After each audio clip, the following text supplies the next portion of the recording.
One night in Longyearbyen. It took 2 hours to get back to the tiny port at Longyearbyen. It was Norway's and the world's most northern town, with a population of around 2,000 people. Nora knew these basic things from her route life. She had, after all, been fascinated by this part of the world since she was 11. But her knowledge didn't stretch far beyond the magazine articles she had read, and she was still nervous of talking. But the boat trip back had been okay, because her inability to discuss the rock and ice and plant samples they had taken, or to understand phrases such as striated basalt bedrock and post-glacial isotopes, was put down to the shock of her polar bear encounter. And she was in the kind of shock. It was true. But it was not the shock her colleagues were imagining. The shock hadn't been that she thought she'd been about to die. She had been about to die ever since she first entered the Midnight Library. No, the shock was that she felt like she was about to live. Or at least that she could imagine wanting to be alive again. And she wanted to do something good with that life. The life of a human, according to the Scottish philosopher David Hume, was of no greater importance to the universe than that of an oyster. But if it was important enough for David Hume to write that thought down, then maybe it was important enough to aim to do something good, to help to preserve life in all its forms. As Nora understood it, the work this other Nora and her fellow scientists had been doing was something to do with determining the speed at which the ice and glaciers had been melting in the region to gauge the acceleration rate of climate change. There was more to it than that, but that was at the core of it, as far as Nora could see. So, in this life, she was doing her bit to save the planet, or at least to monitor the steady devastation of the planet in order to alert people to the facts of environmental crisis. That was potentially depressing, but also a good and ultimately fulfilling thing to do, she imagined. There was purpose. There was meaning. They were impressed, too, the others, with the polar bear story.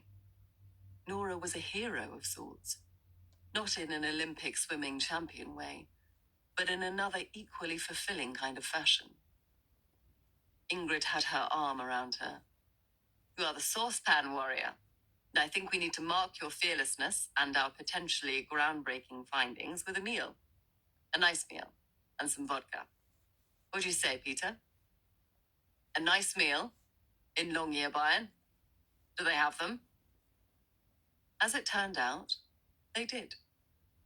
Back on dry land, they went to a smart wooden shack of a place called Bruvelagret, perched off a lonely road in an austere, snow-crisp valley. She drank Arctic ale and surprised her colleagues by eating the only vegan option on a menu that included reindeer steak and moose burger. Nora must have looked tired, because quite a few of her colleagues told her that she did. But maybe it was just that there weren't many places in the conversation that she could enter with confidence. She felt like a learner driver at a busy junction, nervously waiting for a clear and safe patch of road. Hugo was there. He still looked to her like he would rather be in Antibes or Saint-Tropez. She felt a little uneasy as he stared at her, a little too observed. On the hurried walk back to their land-based accommodation, which reminded Nora of a university halls of residence but on a smaller scale, and more Nordic and wooden and minimal, Hugo jogged to catch her up and walk by her side. It is interesting, he said. What is interesting? How at breakfast this morning you didn't know who I was? Why? You didn't know who I was either.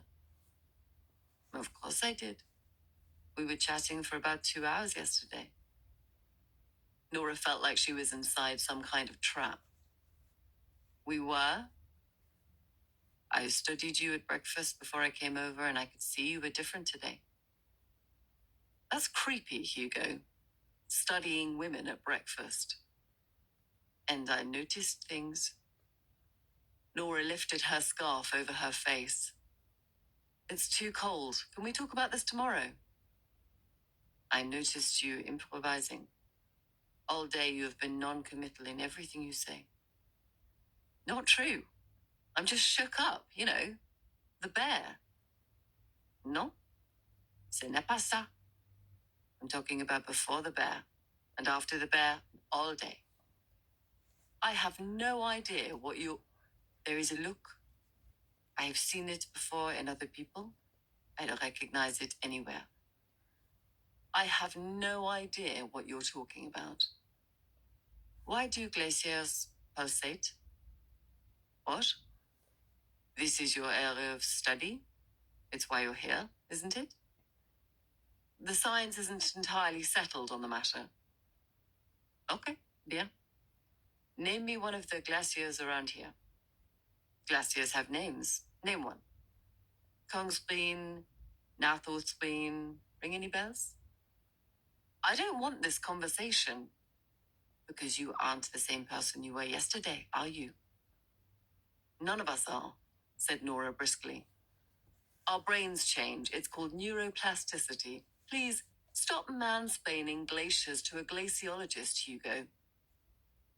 Hugo seemed to retreat a little and she felt a bit guilty. There was a minute of silence, just the crunch of their feet in the snow. They were nearly back at the accommodation, the others not too far behind them. But then he said it. I am like you, Nora. I visit lives that aren't mine.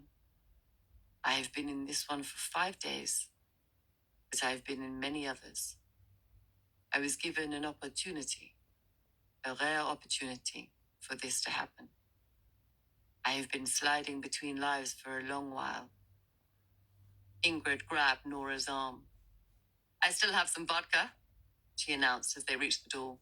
She held her keycard in her glove and tapped it against the scanner. The door opened. Listen, Hugo mumbled conspiratorially. If you want to know more, meet me in the communal kitchen in 5 minutes. And Nora felt her heart race.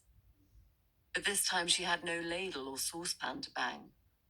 She didn't particularly like this Hugo character, but was far too intrigued not to hear what he had to say. And she also wanted to know if he could be trusted. Okay, she said. I'll be there. Expectation.